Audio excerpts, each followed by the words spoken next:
Bulls Nation, one day after our massive victory against the Cleveland Cavaliers, and there's still a lot of hype around the Chicago Bulls. Many people are still talking about the Chicago Bulls, from the media, obviously, to fans around the world, and of course YouTube channels around the world like myself today. And I still want to compare what we did in that last game against Cleveland Cavaliers to some of the games that we did perform in last year. Some of the differences that we had, obviously the better things we've done, and potentially some of the worst things we may have done as well from this first game. So without further ado, let's talk all about it in this video.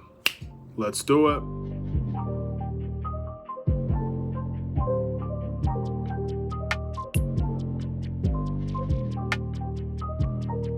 What's going on, everybody? It's the Bulls Show, aka Aidan, and welcome back to another video. Today, we've got a Chicago Bulls related video referring to the game that we had against the Cleveland Cavaliers and kind of talking more about it in detail and comparing it a little bit to last year's Chicago Bulls team and just some of the better things that we may have seen. And of course, there could be some worse things that we did see, not much of them at all. But before we get started, please like and subscribe to the Bulls Show, turn notifications on, and let me know in the comments below your thoughts about the Chicago Bulls from this year compared to last year. Now, of course, there are a few things we need to take into consideration as we talk about the Chicago Bulls. First, number one, this is a preseason game. This is not the regular season, and this does not indicate the future games that we're going to see in the regular season. Just because we beat the Cleveland Cavaliers in the preseason does not mean we are going to destroy every team in the NBA. That's not what I'm saying. And the style of play will have to vary depending on the teams that we play. I understand that, but this is something based on one game. So it's not going to be something that in the future I believe will be the case, or maybe sometimes in certain situations it will be the case. But this is just a one game type of situation. And number two, the opposition that we played didn't necessarily help the causing factors. So we played Cleveland. I don't think Cleveland played a terrific game in their first preseason game. In fact, I would classify them as probably their worst performance they'll probably have all season. And the reality is Cleveland's not a great team, but it is a situation at the moment where you look at the Cleveland Cavaliers, you look at their roster, and we should be beating the Cleveland Cavaliers. So they didn't help their cause. They definitely helped our cause. They made us look a lot stronger than what we could have been. But we have to give credit to the Chicago Bulls as well in saying that, because we were fantastic in that game. And a lot of the damage that we did is because we forced it upon Cleveland, not Cleveland being a bad team in many ways. We were the ones that made Cleveland look bad as well. So all these things we need to take into consideration. Now, let's get on to the video, ladies and gentlemen. The first thing I think many people look at in terms of what was the difference from last year to this very game, turnovers was a big issue last year. Turnovers, I think we were one of the league leaders in turnovers. I think many people knew that. It was a big problem all year long. Zach LaVine had the ball in his hand so many times, and it was pretty much no one else that was allowed to take control outside of Kobe White. Those were the two players that had the ball in their hands, and I think those two players were our leading turnover players because there was no ball movement, there was no ball handlers. It was basically Zach, Kobe, nobody else is allowed to touch that ball dribbling down the court. And if you did, very, very rarely did you see that. Instantly, when you watch this game, you can tell there's going to be multiple ball handlers in this team. They're going to take the ball down the court and make plays for themselves. You saw in the first quarter, it was very Lonzo Ball orientated. He had the ball in his hands for the majority of the time, and he was able to be a natural point guard, which is what he is, and he pushed the tempo, and we got a lot of good ball movement, a lot of good plays out of that.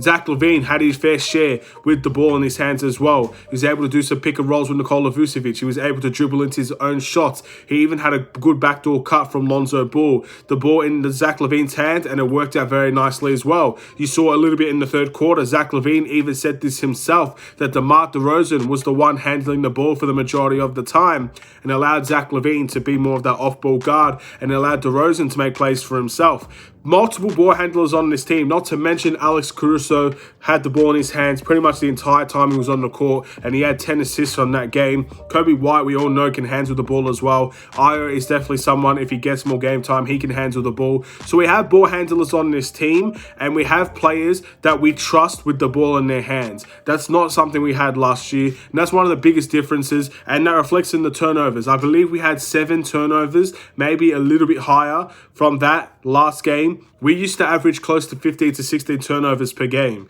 So the fact of the matter is, yes, Turnovers-wise, we were much more efficient this year, at least in this game, and that's something that's different compared to last year and last year's Chicago Bulls team. We managed to keep the ball a lot better than what we did last year. And again, that's another instance where you look maybe a few months down the line, and a turnover issue is probably something we could still have for the Chicago Bulls.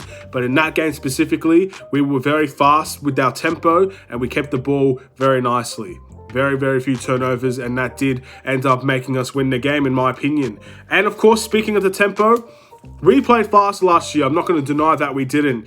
But the pace that we played with this year is night and day from last year. Again, one game is all it takes, and Cleveland, again, I don't think helped that cause, because we clearly saw the advantage of running, and Cleveland did not know how to stop that. There will be teams out there that know how to stop the Chicago Bulls run, and those are the experienced teams like the Lakers, the Nets, the Clippers. They'll know how to stop the Chicago Bulls run. And the reality is Cleveland is not a team that probably knew how to stop it or didn't have the players that could stop the run of the Chicago Bulls. However, the tempo that we played with in that game, I didn't see many times, if at all, from the Chicago Bulls last year. And last year, we were a very fast-paced team, especially before we traded for Nikola Vucevic. So these are things we also need to be aware of. Lonzo Ball, DeMar DeRozan, Zach LaVine, again, players on the bench like Alex Caruso, Troy Brown, when Derrick Jones Jr. comes back and Kobe White comes back and Patrick Williams comes back. We played extremely fast, and it looks like we're going to play extremely fast the majority of the season, if not all of the season, and that's what's going to take us to winning a lot of our games. Our tempo will end up being a really big factor in the Chicago Bulls. Lonzo Ball said it himself. I think for one of the whole quarters, or for a good stretch of time, they didn't run a half-court set at all. That's unheard of in many ways. We just played so freely, the Chicago Bulls did last game, that, yeah, it is a big difference from what we did when it comes to last year, because although we played fast, it's hard to say we played freely. It looks like we did both in that game against Cleveland, and hopefully that's something we can carry over into the next games, the next future games, and hopefully we can continue to play some free and open basketball. These are the things I'm very excited about. Thirdly, I want to talk about the offense.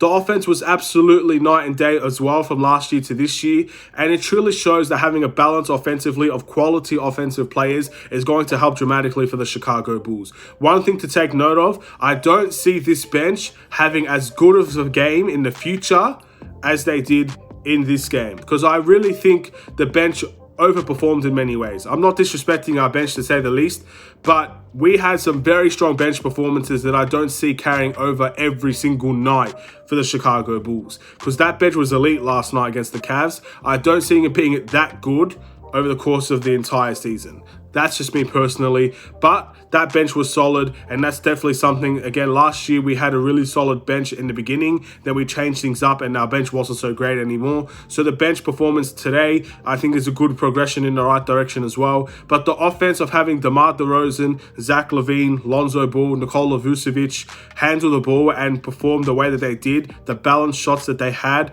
being able to everyone carry the ball and dribble the ball and make their own plays, in my opinion, is something that was night and day from last year. Again, last year it was just Zach LaVine only. Zach LaVine dropped 30 points and no one else could get near him in terms of the offense. And it really, really helped the Chicago Bulls when we acquired these players that could take the ball out of Zach LaVine's hands first off, so he could be more an off-ball guard, and not to mention score a little bit themselves. DeMar DeRozan is someone that I think is going to be very valuable. He had a strong game against the Cleveland Cavaliers, even though it wasn't his best shooting night. Same with Nikola Vucevic. These things I think is going to be very important for the Chicago Bulls, and the balance of shots is going to be vital for our team, because again, it shows that we're going to be very difficult to stop, and it's not going to be a one-trick pony. We have a lot of players on this team that you're going to have to respect offensively.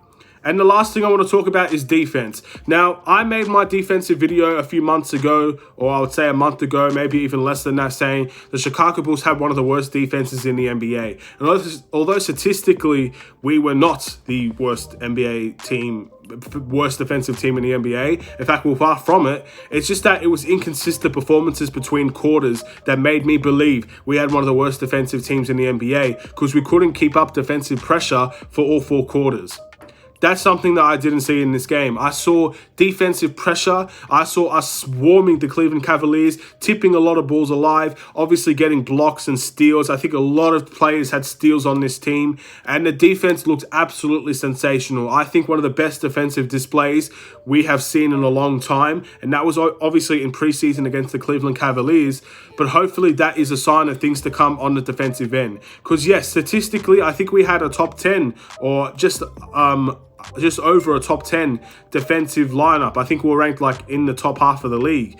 And I think we should be a lot better than that with this team. Hopefully. Again, all of those talks about if we could play defense, I hope they're put to rest. But again, it is just preseason. But the defensive side of the ball was a really positive sign that I don't think we saw last year as much, because we kept it up for all 4 quarters. And that's something we should always be looking to do every single night. And Lonzo Ball, Zach LaVine, they're all saying it. It all starts on the defensive end. If you create your stance defensively, if you show your dominance defensively, then the reality is your offense will work better for that. Your defense will work better for that. You'll win more games. And in the end, a top half of the defensive team with the top half of an offense makes you a very strong team to compete with every single night. So these are just some of the I guess changes we saw with the Chicago Bulls over the course of just this one game compared to last year. And of course, the unselfish play is a big difference as well. And that's the last thing I'm going to mention.